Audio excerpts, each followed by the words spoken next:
هتقولوا لي انتي مشهورة بايه؟ هقول لكم بالاكلة دي. اكتر اكلة انا بعتبر نفسي فنانة فيها، بعملها صح الصح، مش شاربة زيت، مقرمشة وكريسبي، احلى من دجاج كنتاكي نفسه. حاجة كده وهم، مش مكلفة ومش فراخ ومش لحمة. طبعا عرفتوا هي ايه؟ هي الكرنبيت يا جماعة. اكتر اكلة بتنزل قلبي قبل معدتي من جمالها. انا تقريبا كل اسبوع لازم اعملها، ومشهورة جدا في العيلة بيها، وبان انا قد ايه فنانة في عمايلها. بعملها كأنكم بتاكلوا فراخ كريسبي بالظبط. بصوا جمالها، مقرمشة ومعمولة بطبقة صح الصح، مغلفاها صح الصح. بصوا بقى، ساندويتش خطير خطير خطير خطير، فخم كده قوي في نفسه. الساندويتش نفسه بيتكلم يا جماعة. بصوا جماله. انا متأكدة ان لو عملتوها مرة بطريقتي مش هتبطلوا، هتدمنوها. انا بجيب كرنبيتاية حلوة كده أمورة، وباخدها وأقطعها قطع واغسلها غسلة محترمة، غسلة كده من الآخر.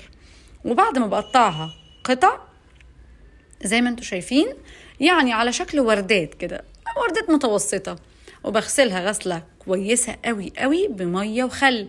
اي حتت بقى تقابلك غامقة في الكرنبيت شيليها. احنا عايزين بقى ايه؟ الكرنبيتاية تبقى فلة. وهنا عندي حوالي 5 فصوص توم مفرومين. دلعي بقى اكلتك بشوية توابل محترمة: كمون، فلفل اسود، كاري، بابريكا، كركم، بصل باودر، توم باودر، وشوية نشا كده حلوين. وهنا كمان بقى معايا كوباية دقيق. كوباية الدقيق دي بقى انا هحتاجها مرتين، مرة في الوصفة اللي هغلف بيها بتاعتي اهي، ومرة تانية في اللي هتبلها ببن على الوش.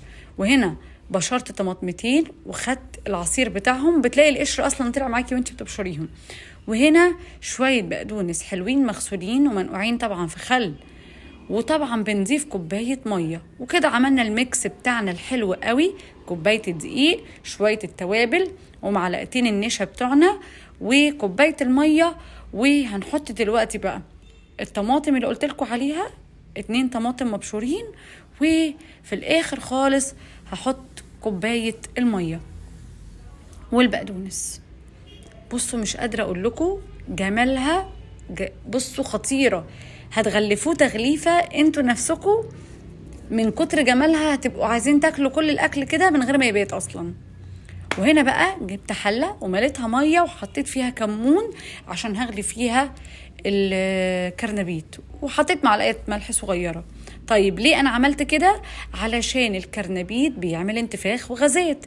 الكمون ده بقى هيمنع ان الكرنبيت يعمل لي الانتفاخ او الغازات بعد كده، عشان تاكلوا منها براحتكم. ويلا بينا بقى، هنا التتبيلة بتاعتنا جاهزة، وهنحضر بقى التغليفة اللي هنغلفها كمان من بره. احنا طول عمرنا كنا بنعمل الخطوة دي، بس دي بقى الخطوة الزيادة. هنيجي هنا نجيب برضو كوباية دقيق، وبعد كده بحط شوية ملح صغيرين، وبحط معلقتين النشا بتوعي، واتبل بقى. حطي الكمون وحطي البابريكا والثوم الباودر والبصل الباودر، نفس الميكس اللي عملتيه من شوية هو. حطي توابلك بقى يا ست الكل، ودلعي الخلطة اللي هتتعمل تغليفة من بره. وهنحط شوية بابريكا عشان تديني بقى الشكل بتاع الكريسبي بتاع الفراخ بتاعت بره بالظبط. وهنعمل الميكس بتاعنا اللطيف ده. وبعد كده انا صفيت الكرنبيت وهحطه في الميكس الاولاني، وبعد كده هحطه في الميكس التاني. وهنا جهزت الطاسة عليها الزيت، حطيتها على النار عشان تسخن. وهحط هنا بقى في الميكس الاولاني بتاعي اللي احنا عملناها السايلة، وبعد كده غلفها بالمكونات اللي هي كانت ماسكة نفسها. بعد كده خلصت وغلفت الكرنبيت بتاعي كويس جدا.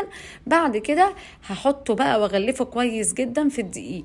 وكلموني على الكرنبيت وجماله اللي ما بيشربش زيت، هيطلع مقرمش معاكي وكريسبي بشكل انت مش هتتخيليه.